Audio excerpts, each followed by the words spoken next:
Hai teman-teman, jumpa kembali bersama Kak Shirley di Kembara Gembira. Ayo dolat, ayo cerita. Nah, apa kabarnya nih teman-teman? Kak Shirley mau ngajakin teman-teman untuk mendengarkan cerita. Dan kali ini Kak Shirley mau cerita tentang kelahiran kelinci yang bijak. Pada zaman dahulu kala, di sebuah hutan belantara yang jauh dari pemukiman penduduk, tinggal para hewan yang hidup dengan damai dan rukun. Di hutan itu hidup bermacam-macam binatang. Ada singa, sang penguasa hutan yang suka sekali tidur di sebuah batu besar pada siang hari. Ada juga macan kumbang hitam yang mengendap-endap diam-diam untuk mencari makanan. Hingga kawanan rusa yang asik bergerombol di pinggir hutan untuk merumput. Semua hewan hidup berdampingan. Dan di antara para hewan itu, tinggal pula seekor kelinci penjelmaan dari bodhisatwa. Kelinci itu memiliki bulu yang halus seperti salju. Matanya berkilau berwarna merah delima. Kedua telinganya panjang tegak berdiri dengan sigap bila mendengar suara dari kejauhan. Dan menghindar dengan gesit bila ada pemburu datang. Kelinci seputih salju ini dikenal memiliki sifat yang sangat bijaksana dan selalu mengajak kawan-kawannya untuk berbuat baik kepada sesama. Kelinci itu memiliki 3 sahabat loh teman-teman. Ada kera, serigala, dan berang-berang. Keempatnya telah bersahabat sejak lahir. Mereka selalu bersama-sama kemana-mana. Mereka berempat hidup rukun dan saling tolong-menolong. Kelinci selalu mengingatkan teman-temannya untuk saling menolong dengan para hewan yang tinggal di hutan itu.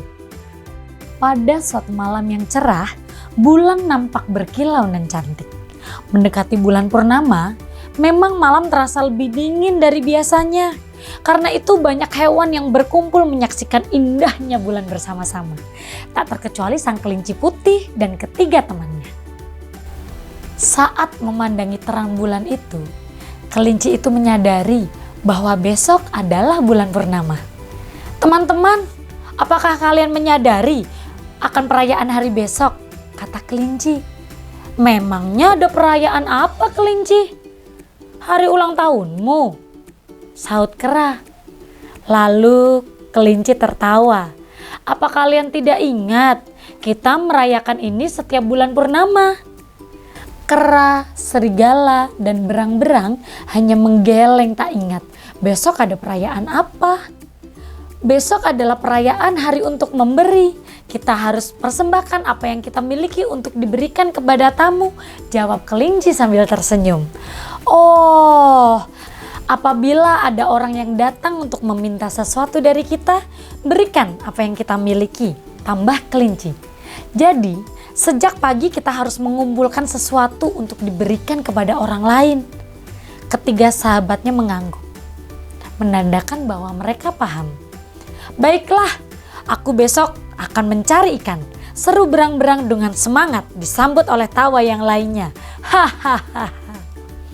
Malam semakin larut dan rembulan menjadi penerangnya. Keempat sahabat itu pun bergegas untuk pulang dan beristirahat. Sementara itu, di tempat yang jauh di atas langit, tempat yang sangat dekat dengan rembulan, terlihat Dewa Cakra duduk dengan wajah serius sambil mengamati rembulan yang malam itu bersinar dengan terangnya. Dari istana langit, Dewa Cakra dapat mendengar pembicaraan di dunia, termasuk pembicaraan kelinci dengan sahabatnya. Selama ini dia mendengar pembicaraan dan perilaku makhluk hidup. Dewa Cakra mendengar ketulusan datang dari seekor kelinci yang mengingatkan teman-temannya untuk hari memberi. Selama ini ia banyak melihat dan juga mendengar loh teman-teman, banyak perilaku manusia di dunia. Tapi baru kali ini Dewa Cakra melihat dan juga mendengar sendiri seekor kelinci yang berbaik hati. Kenapa bisa begitu ya? Karena kelinci mengingatkan teman-temannya tentang hari untuk memberi. Sudah lama sekali aku tidak melihat ketulusan dari makhluk hidup, kata Dewa Cakra. Dewa Cakra ingin mengetes bahwa kelinci benar-benar memiliki sifat yang sangat tulus. Dewa Cakra mempunyai rencana. Dewa Cakra tersenyum misterius, tidak sabar menunggu hari esok. Berang-berang memutuskan untuk menyusuri sungai yang sangat besar. Dia juga memutuskan untuk menyusuri bebatuan yang sangat terjal. Dia menunggu ada ikan yang lewat di sekitar situ, teman-teman. Mata berang-berang tiba-tiba melihat ada seekor ikan yang melompat. Tanpa pikir panjang, dia langsung menangkap ikan yang sudah tidak berdaya itu. Berang-berang dengan sangat gesit mengumpulkan ikan. Akhirnya ia berhasil mengumpulkan 7 ekor ikan. Dia masukkan ikan itu ke dalam keranjang dan siap dia bawa pulang. Syukurlah, akhirnya aku berhasil mengumpulkan banyak ikan untuk bisa aku bagikan kepada orang yang membutuhkan, kata si berang-berang. Lain halnya dengan serigala. Pagi-pagi buta ia sudah bangun dan berlari menuju ke pinggir hutan. Serigala memeras otaknya, dengan keras dia mencari barang. Apa yang bisa dia dapatkan ya? Ternyata dia mendapatkan ide yang sangat cemerlang, teman-teman. Serigala akan mencari makanan di pemukiman penduduk. Dengan perlahan dia tiba di suatu desa. Dia masuk ke desa itu dengan mengendap-endap. Ya, dengan penciuman yang sangat tajam, akhirnya serigala sampai di sebuah rumah pondok. Dia mencium bau wangi bubur susu. Tanpa pikir panjang, dia langsung memutuskan untuk mengambil bubur susu itu. Ketika hendak mendekat, tiba-tiba ada kadal hijau melintas dengan gesit. Lalu serigala membelokkan tujuannya dan menangkap kadal itu. Akhirnya kadal hijau itu berhasil ditangkap serigala. Dan kondisi dapur tampaknya sudah sangat berantakan. Tapi ajaibnya nih teman-teman, wadah periuk bubur susu tadi masih utuh. Serigala tak pikir panjang, menarik wadah itu dan mengambilnya. Sementara itu di dalam hutan terdapat kera yang sedang bergelantungan. Dia bingung teman-teman, mau mencari apa ya? Akhirnya dia memutuskan untuk mencari buah-buahan. Tapi sepanjang hari dia di hutan, dia belum mendapatkan buah-buahan itu. Kera benar-benar kebingungan. Tiba-tiba dia dikagetkan oleh kawanan burung yang melintas di atasnya. Lalu sang kera melihat ke atas dan dia menemukan sebuah mangga. Itu dia yang dicari-cari. Tanpa pikir panjang, kera itu langsung mengambil mangga itu. Tentu ini menjadi kabar gembira untuk para tamu yang nantinya datang. Mangga itu terlihat matang dan tebal. Kera sangat senang sekali. Dia langsung bergegas mencari banyak sekali mangga untuk dibawa pulang. Sementara itu di tempat lain kelinci nampak kebingungan. Dia ingin mencari sesuatu, tapi apa?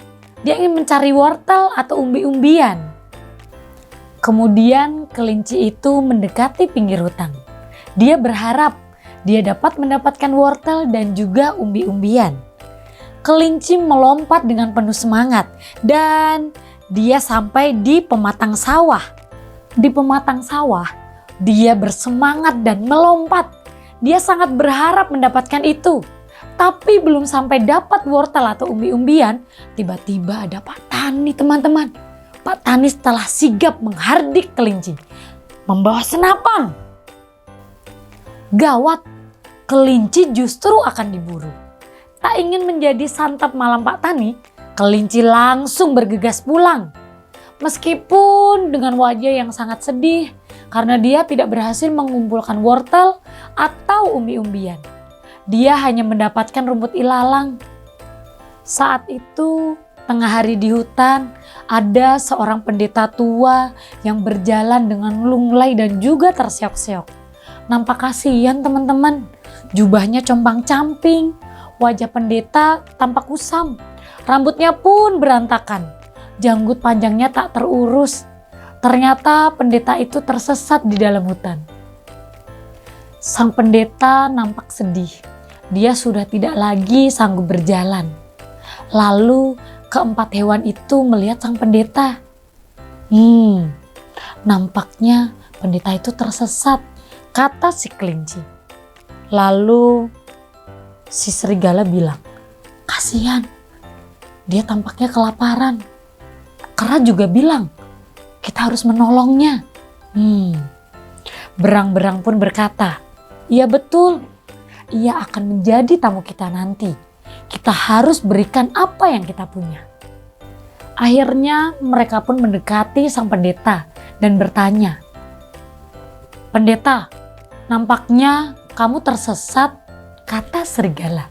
Lalu pendeta menjawab, betul, aku berjalan sejak purnama untuk menuju ke kota barat itu. Tapi nampaknya aku kehilangan arah. Dan sekarang aku sangat kelaparan. Mendengar pendeta kelaparan, mereka akhirnya memutuskan untuk mengeluarkan hasil apa yang mereka dapat. Kera mengulurkan 7 buah mangga. Nampaknya berang-berang mengulurkan 7 ekor ikan. Dan tidak kalah pentingnya, serigala memberikan wadah periuk berisi bubur susu dan juga kadal. Hanya tinggal kelinci putih yang belum memberikan apa-apa ke pendeta. Dia hanya mempunyai rumput yang tak jelas akan bisa dimakan oleh manusia. Tapi meskipun begitu, dia harus mengorbankan apapun yang dia miliki. Akhirnya diambillah segenggam rumput itu. Dan kelinci berkata, wahai pendeta, aku tidak memiliki apapun. Nyalakanlah api dengan rumput ini. Lalu pendeta menurutinya. Dan kelinci berkata, wahai pendeta, aku tak memiliki apapun yang bisa kuberikan kepadamu selain dagingku. Terimalah pengorbananku ini dan tinggallah di hutan ini bersama kami dengan nyaman. Kelinci putih langsung melompat ke dalam api itu. Kelinci pun akhirnya masuk ke dalam kobaran api. Tapi teman-teman, tahukah apa yang terjadi? Api itu tidak bisa menyala. Tidak satupun dari kulit kelinci yang terbakar. Dewa Cakra membuka samarannya. Akhirnya dia mengakui ketulusan dan pengorbanan sang kelinci. Wahai kelinci, betapa luar biasanya ketulusan hatimu untuk berkorban kepada orang lain. Melihat tindakanmu hari ini, aku berikan hadiah kepadamu, kata Dewa Cakra. Sang dewa menggambarkan kelinci di bulan agar setiap bulan purnama, setiap orang dapat melihat dan mengingat kebaikan kelinci. Nah teman-teman, itu tadi cerita tentang kebijakan sang kelinci. Dari cerita itu bisa kita ambil loh, apa sih pesannya? Tulus dalam berbuat baik. Betul tidak? Nah, sampai sini dulu ya teman-teman cerita bareng Kak Sherly. Sampai jumpa di cerita berikutnya. Dah.